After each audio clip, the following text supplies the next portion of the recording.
오늘은 침묵은 금이 아닙니다 라는 제목으로 말씀을 전가하겠습니다. 영국의 비평가인 토마스 칼라일이 웅변은 은이요 침묵은 금이다 이런 말을 했습니다. 그만큼 침묵이 미덕이라는 그런 뜻이겠죠. 하지만 최근에 침묵객이라는 책을 쓴 분이 있습니다. 린 헤링이라는 분인데 여성입니다. 이분은 침묵이 그렇게 꼭 좋은 것만 아니다. 자기 목소리를 내야 되는데 그 침묵하는 것 자체가 오히려 자기를 망칠 때가 있다 그런 얘기를 합니다. 침묵은 뭐 생존을 가능케 하는 또 전략이 될 수는 있겠지만 목소리를 내야 되는데 반복되는 그 침묵은 오히려 자기 의심과 인격 침해 그리고 고통이 악화되는 것으로 이어지는 한 사람의 자기 존재에 대한 부정으로 나타난다 뭐 그런 얘기를 했습니다. 오늘 본문에도 보면 침묵하지 말아야 할 사람이 침묵하는 그런 장면이 나옵니다. 바로 빌라도 이야기입니다.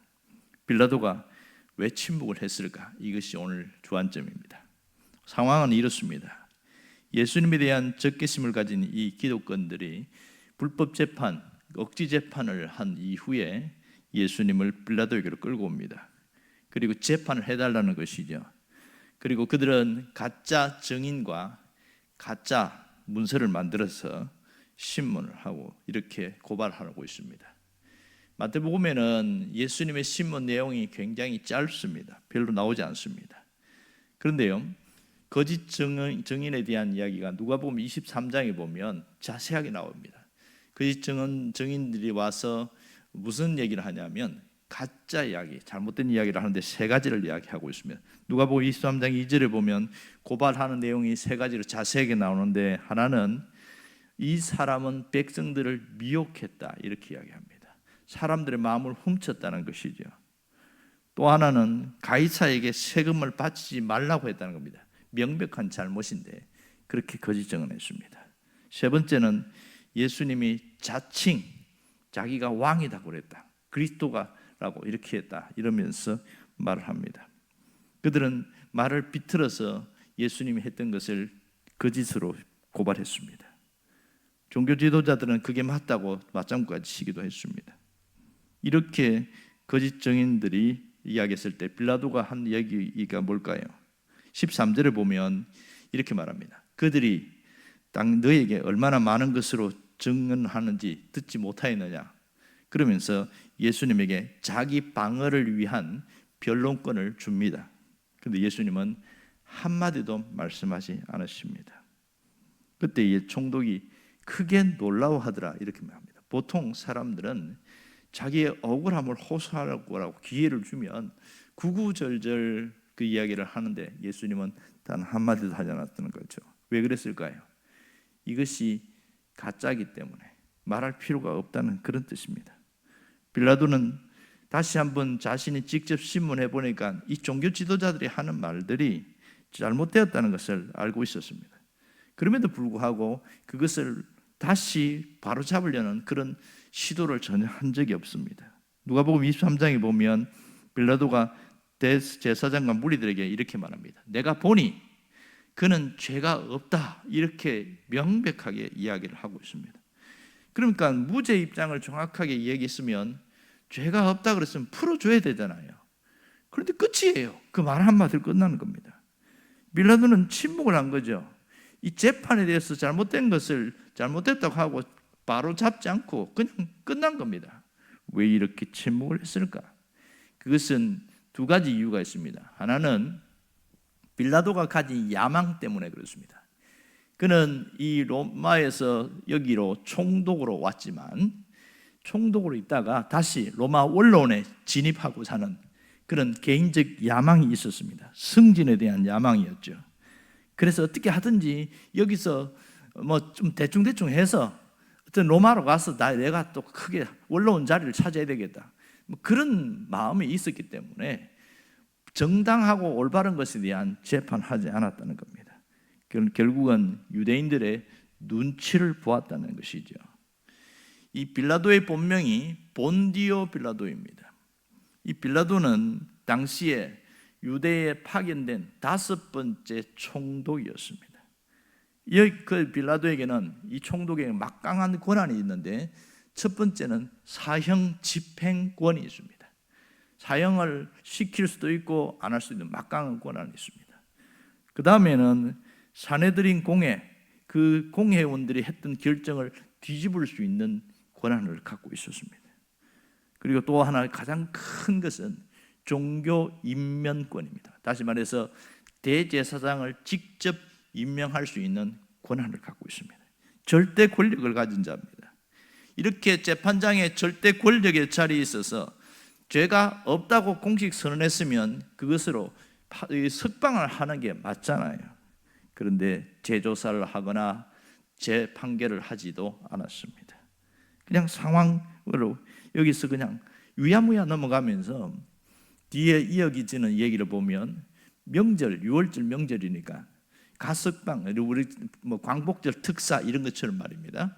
그러니까 중죄인인데, 마땅히 죽어야 중죄인인데 그 죄인을 대해서 가석방하는 그런 제도, 그런 얘기를 끄집어내면서 결국은 바라바라는 사람을 석방시키고 예수님을 십자가에 못 박는 그런 일을 하지 않습니까? 이런 일들을 했습니다. 두 번째, 빌라도에게 이렇게 침묵을 빌라도가 한 이유는 바로 현실적인 문제입니다. 이 일 때문에 밀란이 일어날까 하는, 소요와 폭동이 일어날까 하는 두려움 때문에 그렇습니다. 그들은 어떻게 하든지 안전을 관리하고 그렇게 해야 되는 그런 책무를 갖고 있기에 밀란이 일어나면 그건 굉장한 타격이거든요. 자기로서는 상당히 어려운 일입니다. 그래서 어떻든지 침묵으로 일관하게 된 이유입니다. 결국 빌라도는 자기의 양심의 소리에 길을 막았음을 알 수 있습니다. 강력한 고발 앞에서 자기 양심과 타협을 했음을 알 수 있지요. 빌라도의 잘못된 재판장, 그 법률적 의무와 책임에 대해서도 침묵을 했습니다. 결국 예수님이 죄가 없음을 알면서도 그냥 자기 이로운 대로 했다는 것. 이것 때문에 결국은 그는 역사적 정인으로, 중죄인, 그러니까 역사적 죄인으로 남게 되었습니다. 제대로 해야 할 말을 하지 않고 제대로 재판해야 될 때 재판하지 않은 그것 때문에 그는 두고두고 후세까지 중죄인으로 이름이 들먹거립니다. 우리가 신앙 고백서로서 고백하는 사도신경에 보면 그 빌라도 이름이 나옵니다. 본디오 빌라도에게 고난을 받으사. 이것은 계속되고 있습니다. 이 고백이 울려 퍼질 때마다 빌라도가 만일 이 소리 들었으면 어떤 생각이 들까요? 얼마나 고통스러웠을까요? 우리 보면 일제시대 때 신사 참배한 사람들 얘기라든지 나라를 팔아먹은 어떤 사람들의 이야기, 그 사람들 이름은 지금도 두고두고 이야기를 합니다. 이 사람은 매국노고 이 사람은 나라를 팔아먹은 사람이라고. 그만큼 역사의 죄인으로 천추의 한을 남기는 그런 일들을 했습니다. 우리가 살다 보면 우리도 마땅히 말을 해야 하는데 침묵하는 그런 경우가 있습니다. 때로는 현실적인 어떤 환경 때문에 마땅히 말을 해야 되는데 말을 못하게 될 때도 있습니다. 악을 악이라고 말해야 되는데 그것을 말 못하게 하는 세력들도 있습니다.